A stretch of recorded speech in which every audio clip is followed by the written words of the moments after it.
இப்படிப்பட்ட ஒரு கேவலத்தை நாம் எல்லாம் ஏற்றுக்கொண்டு இதை நாம் ரசித்து பார்த்து சிரிக்க வேண்டும், நாம் மகிழ வேண்டும் என்று ஒரு தொலைக்காட்சி நினைத்ததுனா.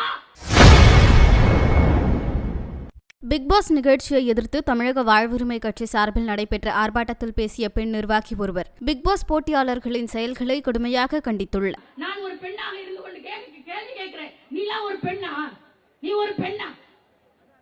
மகா கேவலங்க. ஒரு நிகழ்ச்சி தொகுப்பாளர் என்ற பெயர்ல மகா ஒரு கேவலத்தை அங்க நடத்திட்டு இருக்காங்க.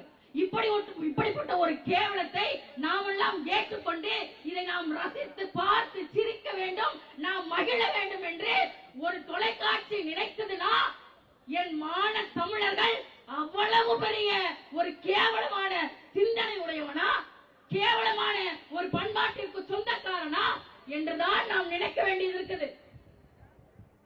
தயவு செய்து நான் இன்னைக்கு சொல்றேன்தான், என்னுடைய மொழி அழிஞ்சிருச்சு, முற்றிலுமா அழிஞ்சிருச்சு. நீ தமிழ் பேசலைன்னா பேச முடியாது ஐயா, பேச முடியாது. நானே நான் பேசுறேன்னா என்னட்டையுமே 4 ஆங்கிலம் கலப்பின வார்த்தை வருது. நானும் எவ்வளவோ முயற்சிக்கிறேன், என்னால மாத்தவும் முடியல. முடிஞ்ச அளவுக்கு முயற்சிக்கிறேன். என்னைய பார்த்தே நிறைய பேர் கேட்கறாங்க, நீங்க தூய தமிழ்ல பேசுறீங்களா? ஐயா, நான் பேசுறதே தூய தமிழ் கிடையாது. தூய தமிழே நானுமே இன்னும் கத்துக்கிட்டு இருக்கேன்.